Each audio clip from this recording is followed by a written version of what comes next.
Well, the Public Works Director doesn't have authority to, quote, submit the proposed exchange to City Council for consideration. Can't do that. Okay. Only the mayor can post up on the agenda. Councilmember, the plain intent of this language with it, if it comes to the council agenda, if council members aren't clear by this language, we can simply say, propose to change, we'll submit the proposed exchange to the City Council agenda for consideration.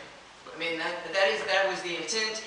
It is our interpretation, the legal department's interpretation, that proposed exchange to the City Council for consideration means place it on the agenda, but we can make that specific. Mayor, this ordinance cannot trump city charter. City charter indicates that the mayor, and by mayor I don't mean you with all due respect, Mayor Parker, but you are inclusive.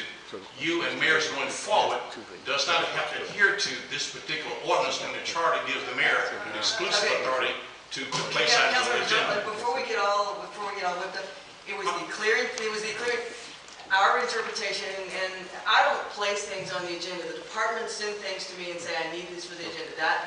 This reflects our policy. If the mayor shall place this proposed exchange on the council agenda for consideration. That's all. If that's all we need to do. No. With all due respect, the chart. This is an ordinance. The charter trumps the ordinance. The charter gives the mayor exclusive authority to place things on the agenda. Okay? A future mayor, or even this mayor who just walked out, can decide not to place an item on the agenda going forward. It doesn't matter if the Public Works Director gives it to her.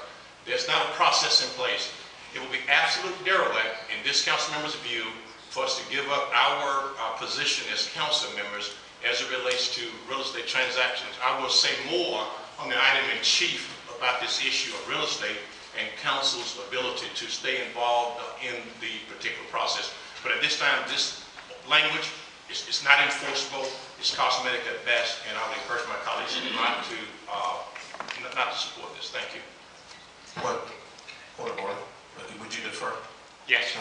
What if there were language within the provision that said that the director would forward that provision up to the mayor to put on the agenda? The mayor can still say, no, I'm not going to put it on the agenda. This mayor or future mayor could simply say, no, this real estate thing is going to go forward just like the Public Works Director wants it to go. I'm not going to put it on the agenda, and council can't do anything about it because we cannot put items on the agenda, and certainly the Public Works Director cannot place items on the agenda. Thank you. Councilmember Starling. Thank you, Mayor.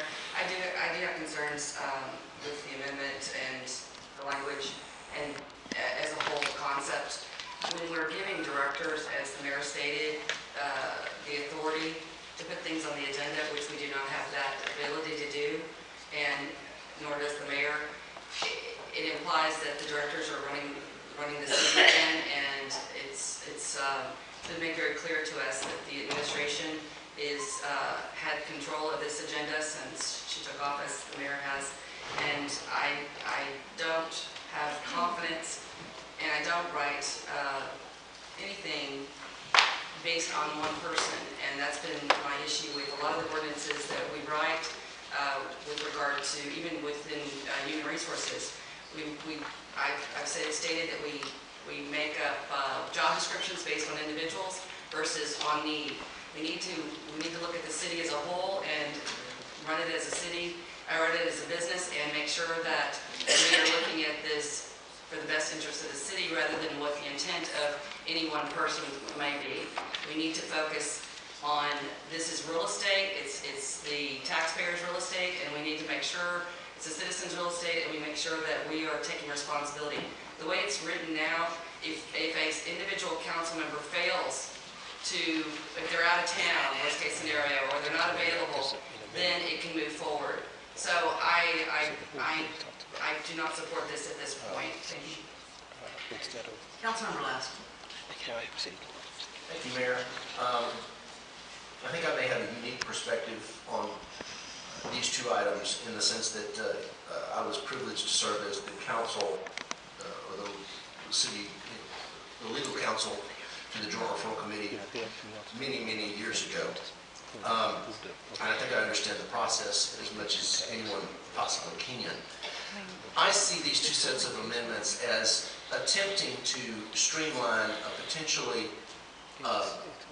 conflicting process, or to streamline the process by which properties that are being exchanged, namely easements on a singular tract or within the boundaries of a singular tract, will be deemed to be of appraised equal value, and therefore can happen administratively. I have heard a number of my colleagues' charter concerns, and I think they are somewhat on point, but I also see that this is an attempt, and I don't think it's a sinister attempt. I think it's an attempt to simply streamline the process and make these transactions move a little faster, even though once it gets to the point of coming to council, I think you can make an argument that 99.99% of the time we've always approved them.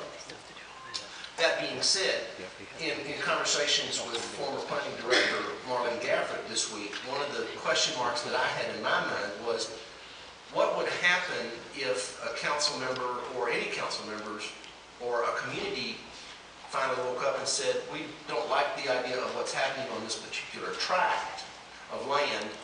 Where does the process allow for, if it doesn't come to council, where does the process allow for council to express its will, if at all?